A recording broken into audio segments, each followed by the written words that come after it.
ప్రియమైన దేవుని సేవకులారా, యేసుక్రీస్తు ప్రభువు నామమున మీ అందరికీ నా హృదయపూర్వక వందనాలు. మీరు నన్ను ప్రేమించి ఎంతగానో ఆశిస్తూ నన్ను పరిచర్య కొరకు పిలుస్తున్నారు. కానీ మరి ప్రభు చిత్తం ఏంటో తెలియదు.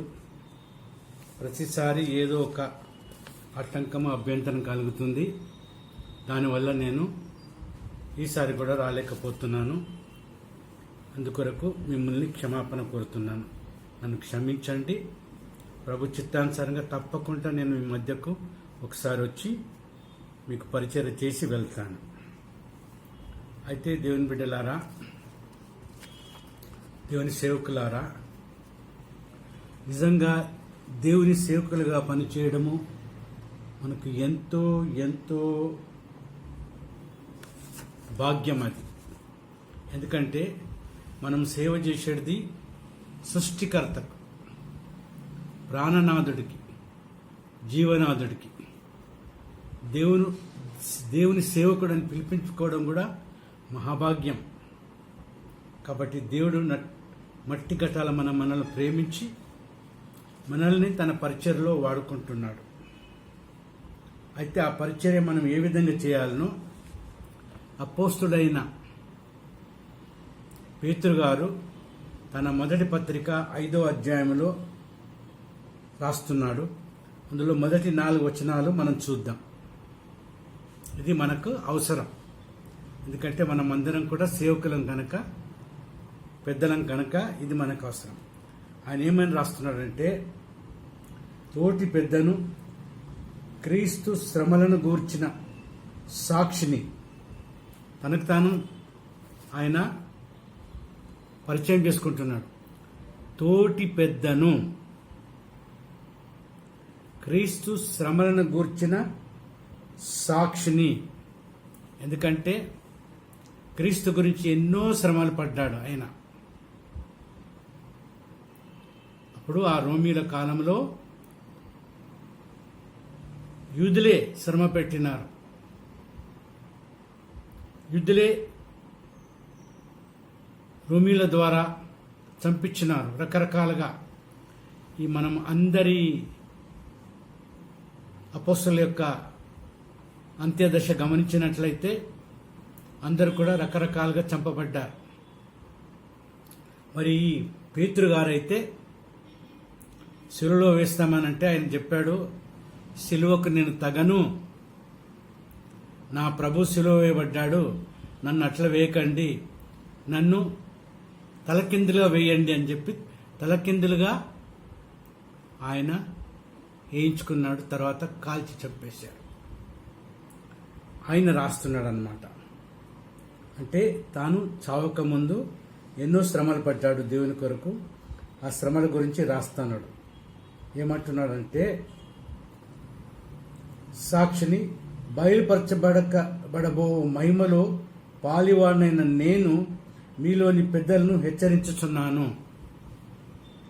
ఏమంటున్నాడంటే, రాబోయే మహిమలో పాలివాడినైన నేను మీలోని పెద్దలను హెచ్చరించుచున్నాను. ఆయన అనుభవపూర్వకంగా తాను ఏం అనుభవించాడో వాటిని గుర్తు చేసుకుంటూ మనకు కూడా అది ఒక ఉదాహరణంగా చూపిస్తూ చెప్తూ బోధిస్తున్నాడు. ఏమని అంటే, హెచ్చరిస్తున్నాను అంటున్నాడు. మీలోని పెద్దలను హెచ్చరిస్తున్నాను, బలిమి చేత కాక దేవుని చిత్త ప్రకారము ఇష్టపూర్వకముగాను దుర్లాభంగాను ధనాపేక్షతో కాక సిద్ధ మనసుతోనూ మీ మధ్యనున్న దేవుని మందను పై విచారణ చేయించు దాన్ని కాయుడి. చూసారా ఎంత చక్కగా రాస్తున్నాడు దైవజనుడు. బలిమి చేత కాక, మిమ్మల్ని ఎవరూ బలవంతం చేయటం లేదు. ఇష్టపూర్వకంగా చేయాలి. మీరు సేవ దేవునికి చేసినట్టు చేయాలి. దేవుని దగ్గర ఎంత వినయ విధేయతో, భక్తితో, శ్రద్ధలతో ఉంటామో అదేవిధంగా ఆయన సేవ చేసేటప్పుడు కూడా అదే స్వభావంతో అదే మనసుతో చేయాలని దైవజనుడు మనల్ని కోరుతా ఉన్నాడు.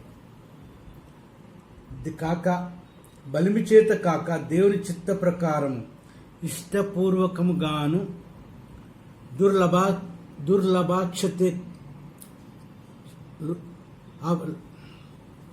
దుర్లభాక్షతో కాక సిద్ధ మనసుతోనూ మీ మధ్యనున్న దేవుని మందను పై విచారణ చేయొచ్చు, దాన్ని కాయుడి అంటున్నాడు. చూసారా దేవుని బిడ్డలారా, ఎంత చక్కగా చెప్తున్నాడు దైవజనుడు. మనము దేవుని బిడ్డలం. దేవుని సేవకులు ఎవరంటే క్రీస్తును పోలిన వారు. క్రీస్తు ఏ విధంగా ఈ లోకములో ఉన్నప్పుడు పరిచర్య మనకు చేశాడో అదేవిధంగా క్రీస్తును పోలి మనం కూడా పరిచర్య చేయాలని దైవజనుడైన అపోస్తుడైన పేతురు గారు తన పత్రికలో రాస్తున్నాడు. ఎందుకంటే ముఖ్యంగా ఈనాడు పెద్దలైన వారు, కాపర్లైన వారు, సేవ చేసేవారు, వాళ్ళు ఈనాడు సాక్ష్యం గమనించినట్లయితే, నేను మిమ్మల్ని అనటం లేదు ప్రియులారా, ఇప్పుడు జరుగుతున్న పరిచర్యలను బట్టి నేను మీకు చెబుతున్నాను. వాళ్ళు ఏ విధంగా పరిచర్య చేస్తున్నారంటే దేవుని సేవకుల్లాగా పరిచర్య చేయటం లేదు, యజమానులగా పరిచర్య చేస్తున్నారు, బలిమి చేత పరిచర్య చేస్తున్నారు,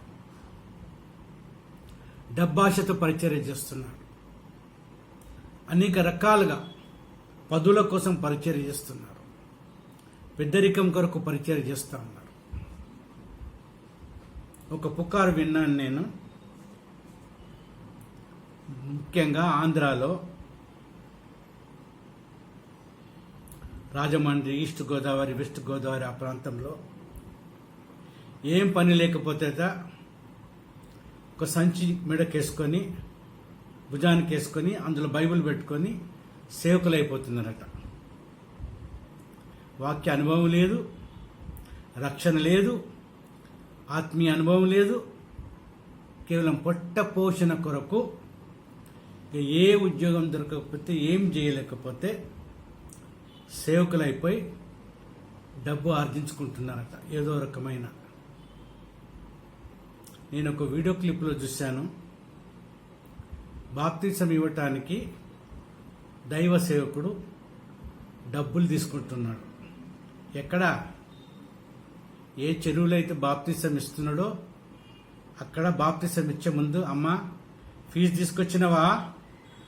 అయ్యా తీసుకొచ్చిన, అయితే ఈ అని తీసుకొని జోబులో పెట్టుకొని బాప్తిసం ఇస్తున్నాడు. అది సేవ కాదు, అది ఎంత మాత్రము సేవ కాదు. ప్రభు అయిన యేసుక్రీస్తుకు సర్వ అధికారం ఉన్నా కూడా ఆయన సేవలో ఏ అధికారాన్ని ఉపయోగించలేదు. సర్వశక్తిమంతుడైంది కూడా తన శక్తిని రుజువు చేయలేదు, రుజువుపరచలేదు, చూపించలేదు. అవసరమైనప్పుడే దాన్ని ఉపయోగించాడు.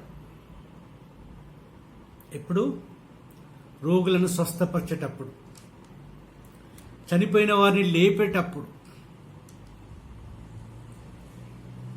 గలిలయ సముద్రంలో ప్రయాణం చేసేటప్పుడు గొప్ప తుఫాన్ వచ్చింది. ఆ తుఫాన్ను, ఆ గాలిని గద్దించాడు, సముద్రాన్ని గద్దించాడు. ఆ విధంగా అవసరాన్ని బట్టి ఆయన తన శక్తిని ఉపయోగించాడు. కానీ నేను అది అని తన శక్తిని రుజువుపరచుకోవటానికి, లేకపోతే తన శక్తిని చూపించటానికి దేవుడు ఎన్నడూ కూడా ప్రభువైన యేసుక్రీస్తు శక్తిని చూపించలేదు. మనుషులు ఆయన దగ్గరికి పరిగెత్తుకుంటూ వచ్చారు విశ్వాసంతో. ఒక గుడ్డివాడు వచ్చాడు ప్రభు దగ్గరికి. ప్రభు అడిగాడు, ఏం చేయగోరుతున్నావంటే, నీకు ఇష్టమైతే నాకు దృష్టిని దయచేయి దేవా అన్నాడు. ఒక కుష్ఠరోగి వచ్చాడు, అయ్యా నీకు ఇష్టమైతే నన్ను శుద్ధినిగా చెయ్యి అన్నాడు. నాకు ఇష్టమే అని శుద్ధినిగా చేశాడు. యాయర్ వచ్చాడు, తన కుమార్తెకు ఏకైక కుమార్తె చనిపోయింది. అయ్యా నాకున్న ఏకైక కుమార్తె చావు బ్రతుకులో ఉంది తండ్రి, నువ్వు వస్తే ఆమె బ్రతుకుతుంది అని విశ్వాసంతో నమ్మకంతో ప్రభు దగ్గరకు వచ్చి ప్రభుని తీసుకొని పోతుంటే ఇంటి నుంచి సేవకులు వచ్చి, అయ్యా ప్రభుని శ్రమ పెట్టకు, నీ బిడ్డ చనిపోయింది అని చెప్పేశారు. అప్పుడు ప్రభు ఏమన్నాడు, ఇక నీ బిడ్డ చనిపోయింది కదా, నాతో ఏం అవసరం అనలేదు, విశ్వాసం ఉంచుమన్నాడు అంతే. అదే విశ్వాసంతో యాయీరు ప్రభుని తీసుకొని పోయాడు ఇంటికి. ఇంటికి పోయే లోపల అక్కడ మనుషులు గొల్లున ఏడుస్తా ఉన్నారు. అప్పుడు ప్రభు మీరందరూ ఏడవకండి, ఆ బిడ్డ నిద్రపోతుందంటే నవ్వారు. పిచ్చోడు నిద్రపోతుందట చచ్చిపోతే అంటే అప్పుడు ప్రభు అన్నాడు, వీళ్ళందరినీ పంపించేసాయి. వీళ్ళందరినీ పంపించేసిన తర్వాత ఆ బిడ్డ పడుకున్న రూమ్లోకి వెళ్ళి ప్రభు, బిడ్డ లేవు అన్నాడు. తలిత కుమ్మి లేవు అనగానే ఆ బిడ్డ లేచిపోయి కూర్చుంది. తల్లిదండ్రులకి ఆశ్చర్యమైపోయింది. చనిపోయిన బిడ్డ నువ్వు ప్రభు లేపినాడు అంటే ఆయన జీవనాథుడు, ప్రాణనాథుడు కూడా అన్నమాట. ప్రాణం ఇచ్చుటకు, ప్రాణం తీసుకొనుటకు శక్తిమంతుడైన దేవుని సేవకులు మీరు. అందుకొరకే ప్రభువైన యేసుక్రీస్తు ఏమన్నాడంటే, మీరు ప్రార్థన చేయనప్పుడు మత్తయి సువార్త 21:22 వచనంలో, మీరు ప్రార్థన చేయనప్పుడు వేటిని అడుగుదురో అవి దొరికినావని నమ్మినట్లయితే అవి మీకు కలుగును అని చెప్పాడు. చాలాసార్లు మనం ఏం చేస్తామంటే సగం మనసుతో అడుగుతాం, సగం నమ్మకంతో అడుగుతాం, విశ్వసించం. మనకందరికి బాగా తెలుసు మన ప్రభు సర్వశక్తిమంతుడని. ఆయన ఈ లోకంలో ఉన్నప్పుడు ఏం చెప్పాడు శిష్యులకు, ఇంతవరకు మీరు ఏమీ అడగలేదు నన్ను, కాబట్టి నా నామమున తండ్రిని అడగండి, అడిగి పొందండి, పొంది ఆనందించండి, సంతోషించండి అని చెప్పాడు వాళ్ళకు. అలాగే మనం కూడా ప్రియమైన దేవుని బిడ్డలారా, మరి మీరు చూశారో లేదో తెలియదు కానీ నేను నా చిన్నతనంలో ఒక దైవజనుడు ఇంగ్లాండ్ నుంచి వచ్చాడు. ఆయన పేరు పీటర్ స్కాథరిన్. చనిపోయిన వారిని తీసుకొస్తే ఆయన లేపాడు. కుంటుకుంటూ వచ్చేవారి మోకాలు బాగు చేశాడు. మా ఇంటికి ఒక అవ్వ వస్తుండే. పుట్టపోషణ కొరకు ఆమె పొద్దున్నే లేచి బజ్జీలు అవి ఇవి చేసుకొని అవన్నీ ఇంటింటికి తిరిగి అమ్ముకొని వచ్చిన డబ్బుతో తన కాలం గడుపుతూ ఆ ప్రతి దినము ఆ బజ్జీలకు కావాల్సిన సామాన్లు తెచ్చి వాటి చేసి అమ్ముతుండేది. ఆమె ఒక సంఖలో గంప పెట్టుకొని ఇంకో చేత్తో కర్ర పట్టుకొని నడిచేది. ఈ పీటర్ స్కాథరిన్ గారు వచ్చినప్పుడు ఆమె ఒక రోజు ఇంటికి వచ్చింది కర్ర లేకుండా. అవ్వా ఏంటి ఈరోజు కర్ర లేదు అని అడిగినా. అంటే నాయన అదో ఆ దైవజనుడు వచ్చింది కదా, ఆయన మీటింగ్కు బొమ్మని చెప్తే పోయినాను నేను.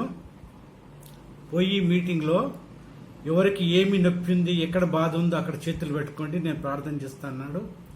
నాకు మోకాళ్ళ నొప్పులు ఉంటే నేను మోకాళ్ళ మీద చేతులు పెట్టుకున్నాను ఆయన. పెట్టుకుంటే నా మోకాళ్ళ నొప్పి వెళ్ళిపోయింది. అందుకొరకు ఇప్పుడు నాకు కట్టె అవసరం లేదని చెప్పింది. మళ్ళీ ఇంకో వారం రోజుల తర్వాత వచ్చినప్పుడు మళ్ళీ కట్టె పట్టుకొని వచ్చింది. నేను ఆశ్చర్యపోయినాను. అవ్వా ఏంటి ఏమైంది మళ్ళీ కట్టె పట్టుకొని వచ్చినావనంటే, నాయన ఏం చెప్పాలా, కొంతమంది దేవుడిని నేను బాగు చేసిండు కదా, పోయి పలానాయనకు టెంకాయ కొట్టని చెప్పిండ్రు. నేను కూడా బుద్ధిహీనంగా వాళ్ళ మాటలు వెన్నిపోయి కొబ్బరికాయ తీసుకొని పోయి కొట్టినాను. నిజమైన దేవుడు యేసయ్య అని మర్చిపోయి ఆయన ద్వారానే నేను స్వస్థత పొందినానని మర్చిపోయి, బాగుపడ్డానని మర్చిపోయి, వాళ్ళు చెప్పినట్లు విగ్రహాలకు కొబ్బరికాయ కొట్టిన నాయన. ఎప్పుడైతే కొట్టినప్పుడు మళ్ళీ నాకు నొప్పులు మొదలైపోయినాయి. అవ్వ ఇట్లా ఎందుకు చేసినాను, కనీసం మా లాంటి వాళ్ళ దగ్గరకు వచ్చి అడిగి తెలుసుకోవాల్సింది కదా నువ్వు, అదే నాయన తప్పు అయిపోయింది నాది అని చెప్పి బాధపడ్డాను. అంత గొప్ప దేవుడు మన దేవుడు. ప్రియమైన దేవుని బిడ్డలారా, మనకు నమ్మకం ఉంటే, విశ్వాసం ఉంటే ఆయన ద్వారా మనం ఏమన్నా చేయించుకోవచ్చు. ఆయన నామంలో ఏమన్నా చేయించవచ్చు. యేసుక్రీస్తు ప్రభు ప్రేమగల దేవుడు, జాలిగల దేవుడు, కనికరం గల దేవుడు, కృపగల దేవుడు. ఆయన ఒకసారి నడుచుకుంటూ పోతుంటే ఒక విధవరాలు దుఃఖించుకుంటూ తన కుమారుడు చనిపోయిన శవమును పాతేయటానికి మోసుకపోతుంటే చూసి ఆమె పట్ల జాలిపడి వెళ్ళి పాడెను ఆపి, కుమారుడా లేవు అన్నాడు. అంతే వాడు లేచాడు. చనిపోయినోడు లేచాడు. అప్పుడు ఆ కుమారుని ఆ విధవరాలకు అప్పగించాడు. ఎంత సంతోషం, ఎంత ఆనందం ఉంటుంది కదా. ఒకగానొక కుమారుడు చనిపోతే పాతి పెట్టడానికి తీసుకుపోతుంది ఏడ్చుకుంటూ. మధ్యలో ప్రభు జాలిపడి ఆ విధవరాన్ని కనికరించి పాడని ఆపి ఆ కుమారుని సజీవునిగా చేశాడు. ఎంత సంతోషమో, ఎంత ఆనందమో చూడండి. అలాంటి ప్రభువుని కలిగిన మనము ఆయనకు నచ్చినట్లు మనము సేవ చేయాలి. ఆయనకు నచ్చినట్లు పరిచర్య చేయాలి. ఏదో మనం పాస్తర్లమని అజమాయిష్ చేయకూడదు, ధనాశకు పోకూడదు. అందుకొరకే ధనాశ విషయంలో తిమోతి రాస్తున్నాడు. తర్వాత మనం తిమోతి రాసిన పత్రికలో అపోస్తుల పౌలు రాస్తా ఉన్నాడు. అది మనం తర్వాత చూద్దాం. ఇప్పుడు అపోస్తుల కార్యం 11వ అధ్యాయము 30వ వచనం చదువుదాం. 11వ అధ్యాయం ముఖ్య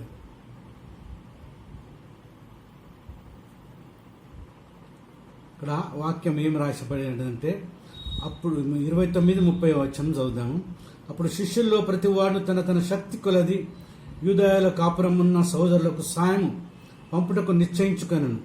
అలాగన చేసి బర్నబా, సౌలు అను వారి చేత పెద్దలేదకు దాన్ని పంపిరి. ఎవరైనా కష్టాల్లో ఉన్నారనంటే మనకు తెలిస్తే మనము సహాయం చేయాలి. నాకెందుకులే, ఆయన కష్టాల్లో ఉంటే ఆయన చూసుకుంటాడు, లేకపోతే దేవుడు చూసుకుంటాడు కానీ కొన్నిసార్లు దేవుడు మనల్ని ఉపయోగించుకుంటాడు. కొన్నిసార్లు దేవుడు మనల్ని ఉపయోగించుకుంటాడు. మన ద్వారా సాయం చేయిస్తాడు, లేకపోతే మనకు సాయం చేయడానికి వేరే వాళ్ళని ఉపయోగించుకుంటాడు. నేను అమెరికా పోవాలని 74వ సంవత్సరంలో అనుకున్నాను. ప్రభు చిత్తమే తినలేదు నాకు. నేను ఎంత ప్రయత్నం చేసినా నాకు అవకాశం దొరకలే, వీసా దొరకలే.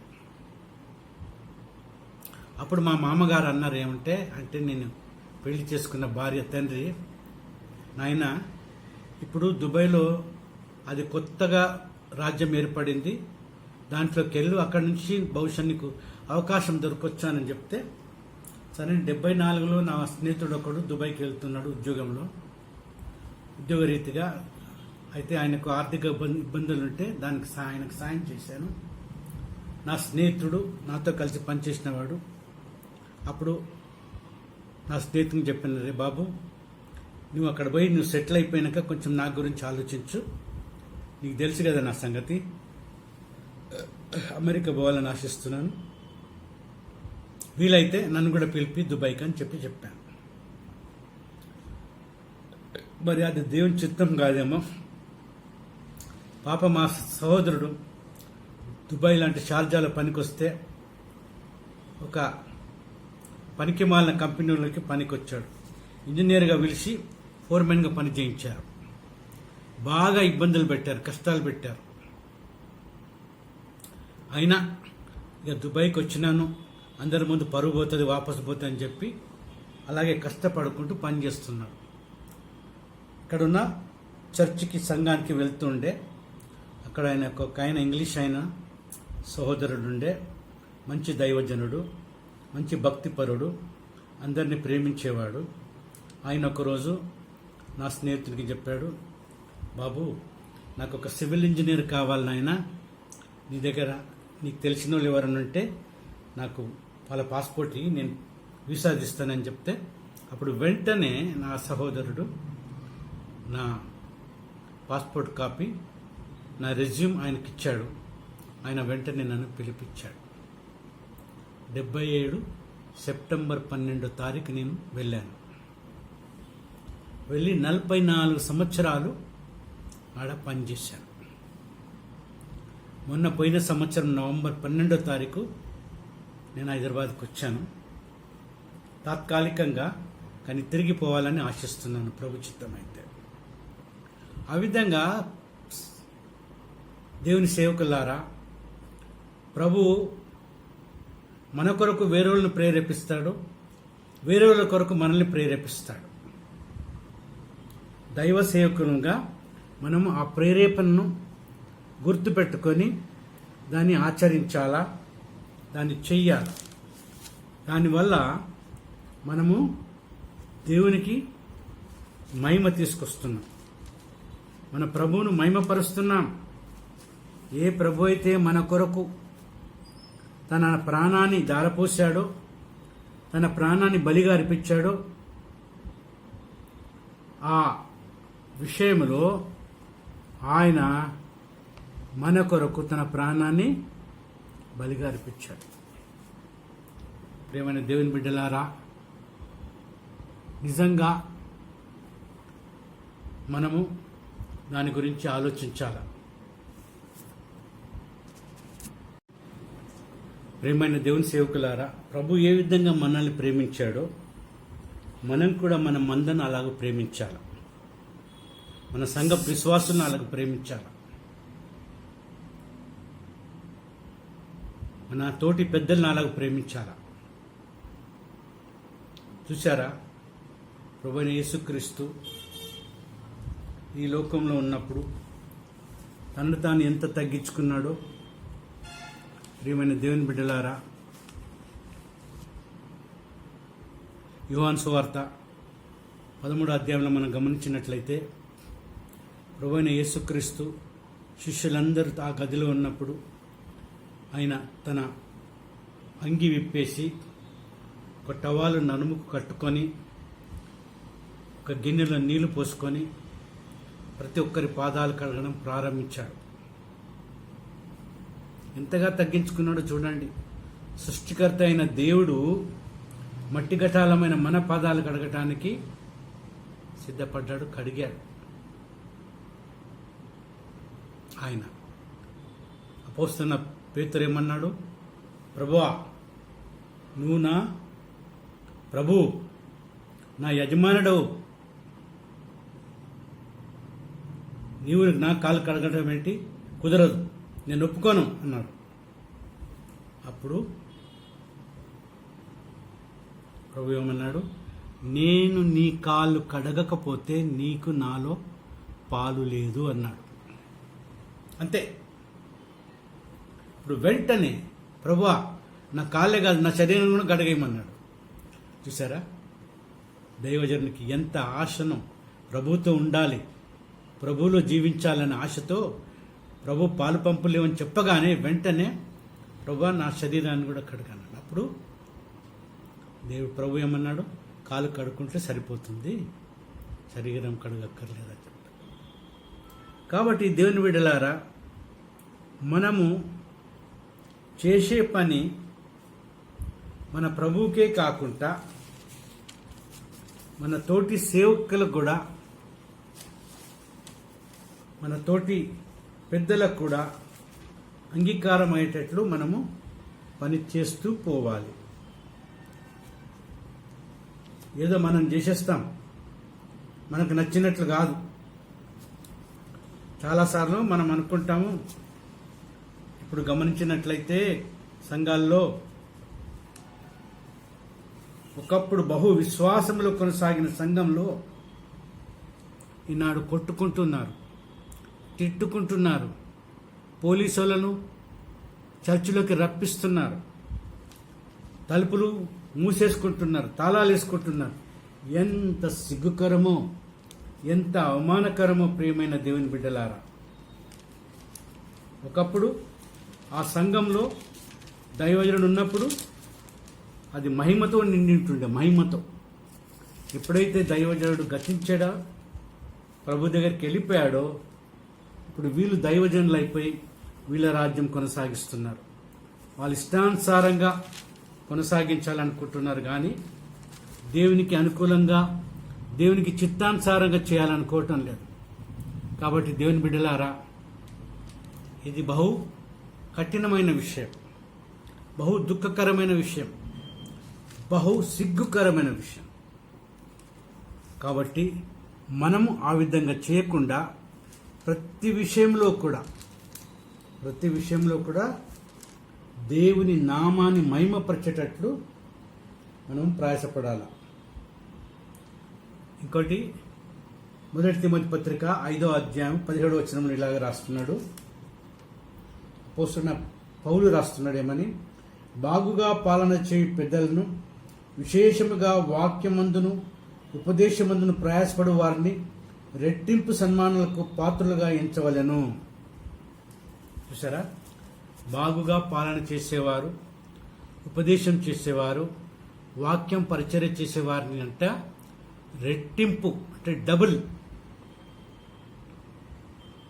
ఏదో చూసి చూడనట్టు కాదు, ప్రత్యేకంగా వాళ్ళని గౌరవించాలా, వాళ్ళని ఆదరించాలా, వాళ్ళని గణపరచాలి, వాళ్ళకి సహాయం చేయాలి. ప్రియమైన దేవుని బిడ్డలారా, మనం ఈ విధంగా చేస్తున్నామా లేదా ఒకసారి గమనించుకుందాం. ఎందుకంటే ప్రభు చిత్తం ఏముందో, మనం చేసే సేవ ప్రభుకు అంగీకారంగా ఉండేటట్టు చేయాలి, మన ఇష్టానుసారంగా కాదు. తీతుకు రాసిన పత్రిక 1వ అధ్యాయం 5వ వచనంలో ఏమంటున్నాడంటే, నేను నీకు ఆజ్ఞాపించిన ప్రకారం నీవు లోపముగా ఉన్న వాటిని దిద్ది ప్రతి పట్టణంలోనూ పెద్దలను నియమించు నిమిత్తమే నేను క్రేతులో నిన్ను విడిచి వచ్చి తిని అని తీతుకు రాస్తున్నాడు అపోస్తలుడైన పౌలు.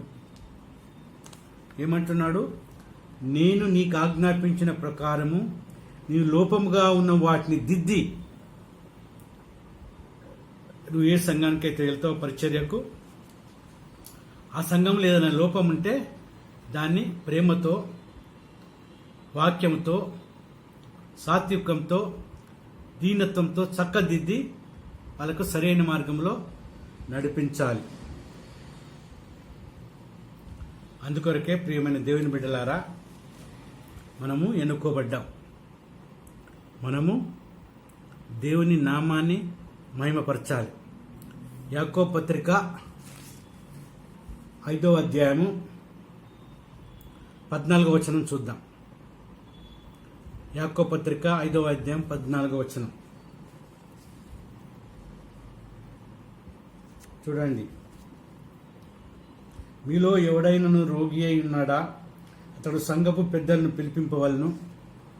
వారు ప్రభువు నామమున అతనికి నూనె రాసి అతని కొరకు ప్రార్థన చేయవలను. విశ్వాస సహితమైన ప్రార్థన రోగిని స్వస్థపరచును, ప్రభు అతని లేపును. అతడు పాపము చేసిన వాడైతే క్షమాపణ నొందును. చూసారా దేవుని బిడ్డలారా, దేవుడు ఎంత గొప్ప ఘనత మీకు ఇచ్చాడో. ఎవరైనా రోగి అయితే ఆ రోగి ఏం చేయాలంట? సంఘ పెద్దలు పిలిపించి ప్రార్థన చేయమని అడగాలట. ఆ సంఘ పెద్ద వచ్చి విశ్వాసంతో ప్రార్థన చేసినట్లయితే అతడు చేసిన పాపాలు కూడా క్షమించబడతాయంట. చూడండి,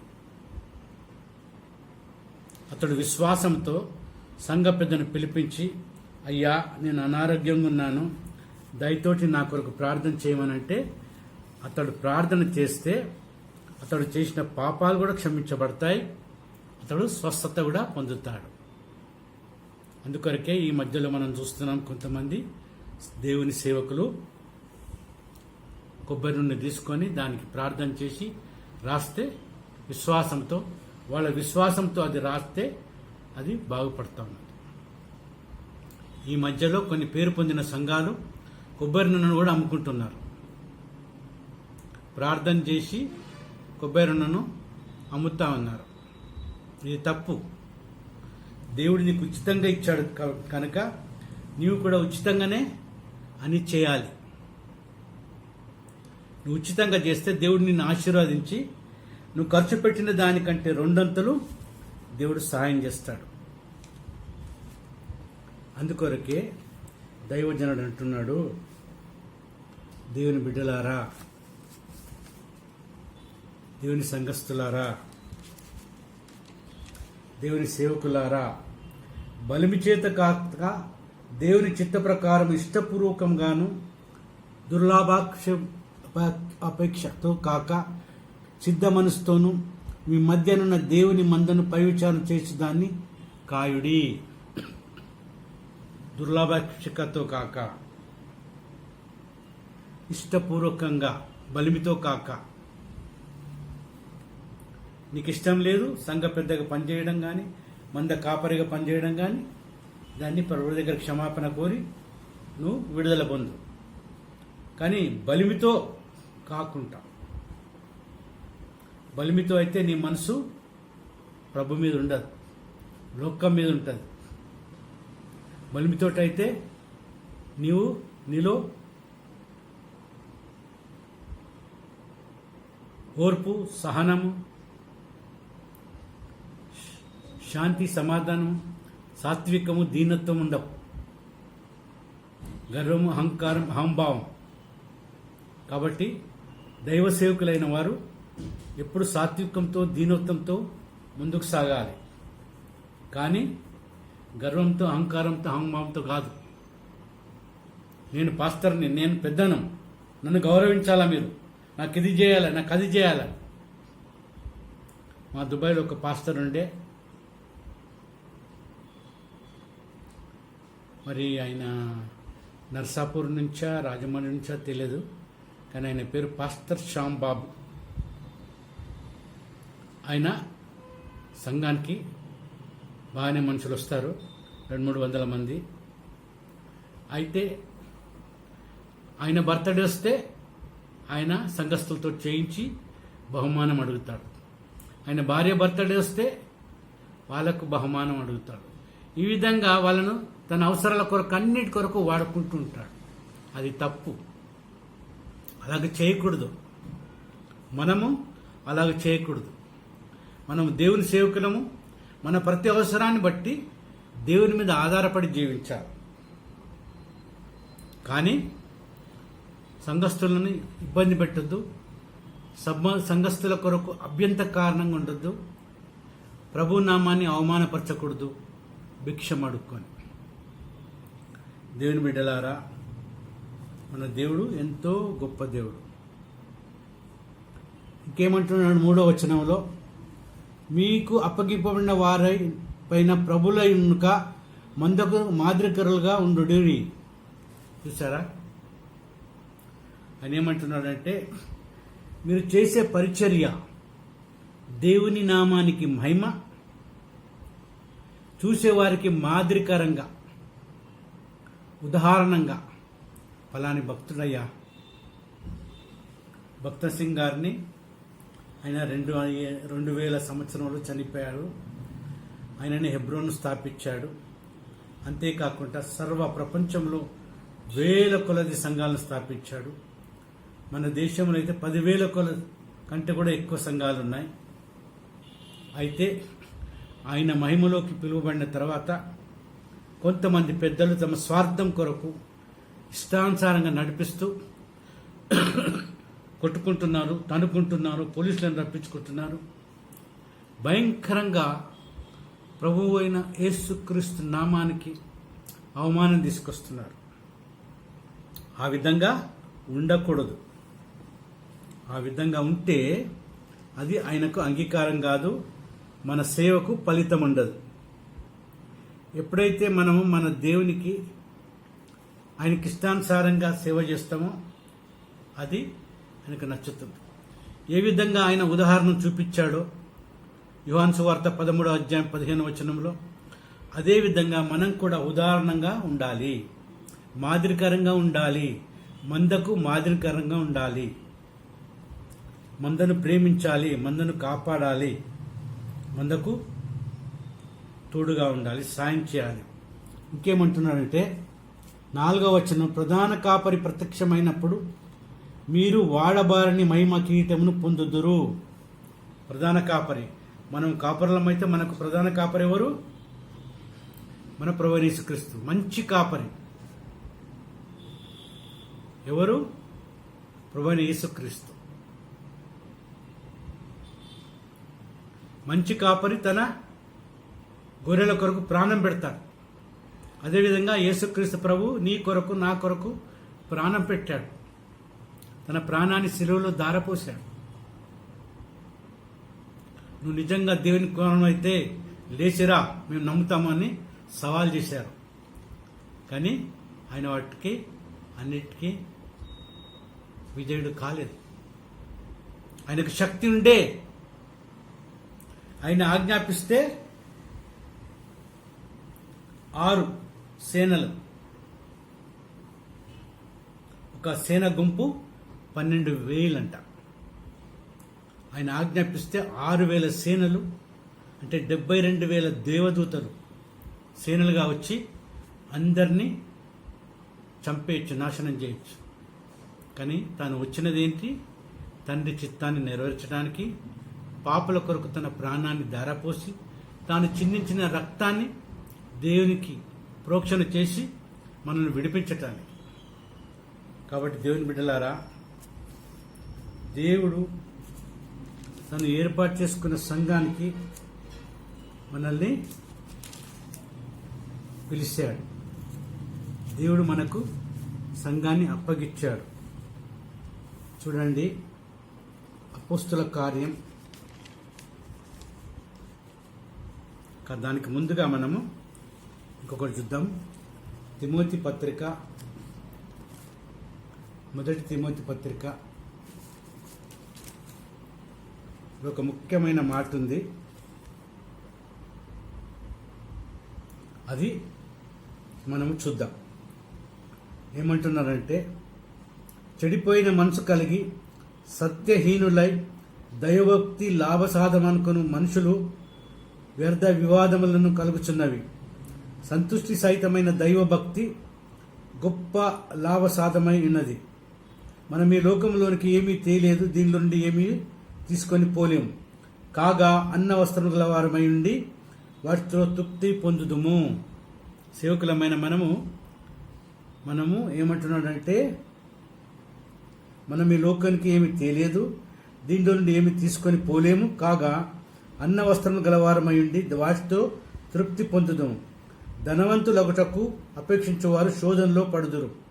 ఉరిలోను అవివేక యుక్తములను హానికరములైన అనేక దురాశల్లోనూ పడుదురు. అట్టివి మనుషులను నష్టంలోను నాశనంలోను ముంచివేయును. ఇవన్నీ మనం కోరుకుంటే ఇవన్నీ కూడా నాశనం ముంచేస్తాయి. ఎందుకనగా ధనాపేక్ష సమస్తమైన కీడులకు మూలమంట. ధనాపేక్ష సమస్తమైన కీడులకు మూలం. ఎంతో మంది తమను తాము నాశనం చేసుకున్నారు ధనాపేక్షకులు. అందుకొరకు ఏమంటున్నాడు,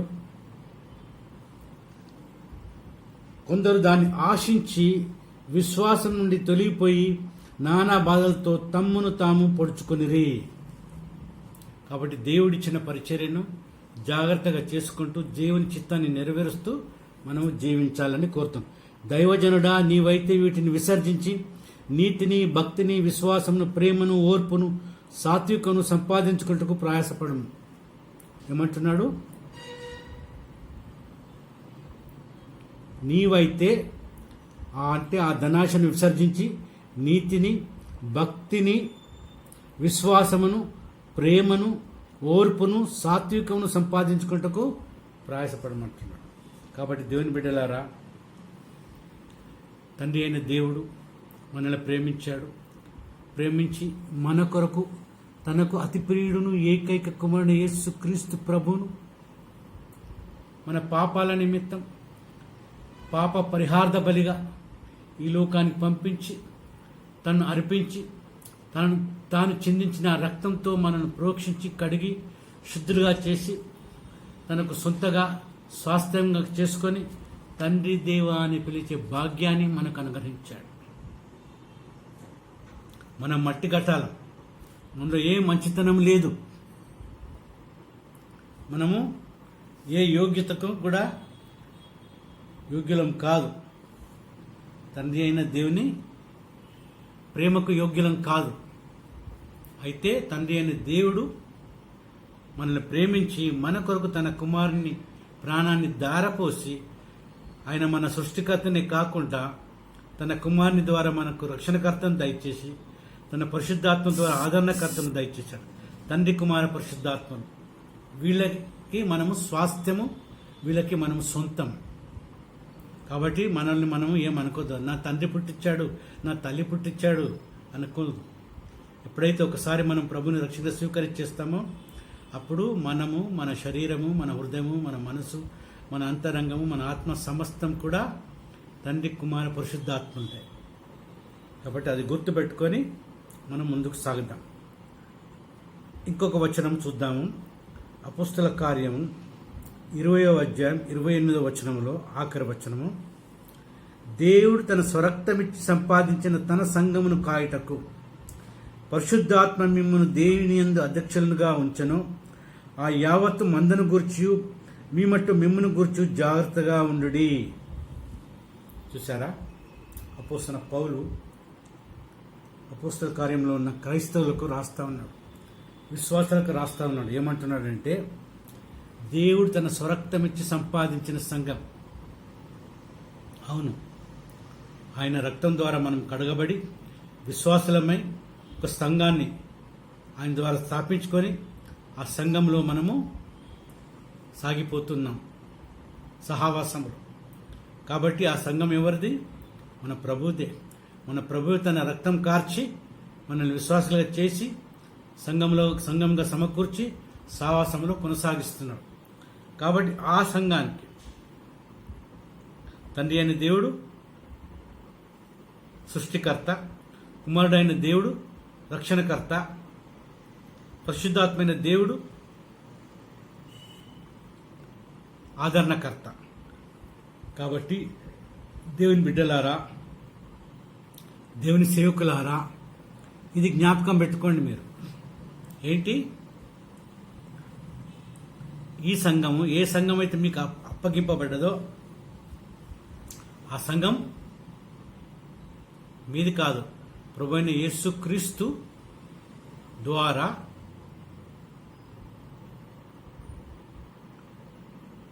పొందిన సంఘం, ప్రభువైన యేసుక్రీస్తు ద్వారా స్థాపింపబడిన సంఘం. ప్రభు మహాకృపను బట్టి, కనికరాన్ని బట్టి 2006లో నేను దుబాయ్లో ఒక సంఘాన్ని స్థాపించాను. దుబాయ్ అంటే షార్జాలో, అది వేరే రాష్ట్రము కానీ దుబాయ్కి దగ్గరగానే ఉంటుంది. అక్కడ సంఘం లేదని చెప్పి నేను ప్రభు ప్రేరేపణతో, ప్రభు ఆలోచనతో అక్కడ నేను సంఘాన్ని స్థాపించాను.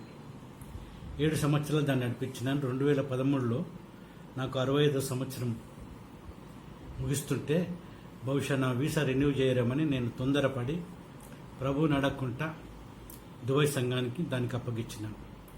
దుబాయ్ సంఘస్థులు ఏం చేశారంటే, ప్రార్థన పూర్వకంగా కాకుండా ప్రభువుని అడగకుండా తమకు ఇష్టానుసారంగా తమకు నచ్చినోనికి ఆ సంఘాన్ని అప్పగించేశారు.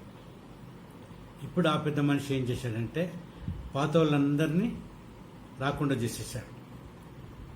చేసేసి ఇప్పుడు ఆయన సంఘం నడిపిస్తూ, ఈ సంఘం నాది, ఇది నేను స్థాపించిన అని వచ్చిన వాళ్ళకందరికి చెప్పుకుంటూ సంఘాన్ని నడిపిస్తున్నాడు. అంతేకాకుండా సంఘస్థుల దగ్గర నుంచి పైసలు కూడా అడుక్కుంటున్నాడు. చూసారా ప్రియమైన దేవుని బిడ్డలారా, వీటన్నిటికీ మనము తప్పకుండా లెక్కొప్ప చెప్పాలి. ప్రభు సన్నిధులకు పోయినప్పుడు, ప్రభు తీర్పు తీర్చేటప్పుడు ఆ తీర్పులో మనల్ని నిలబెట్టి అడుగుతాడు.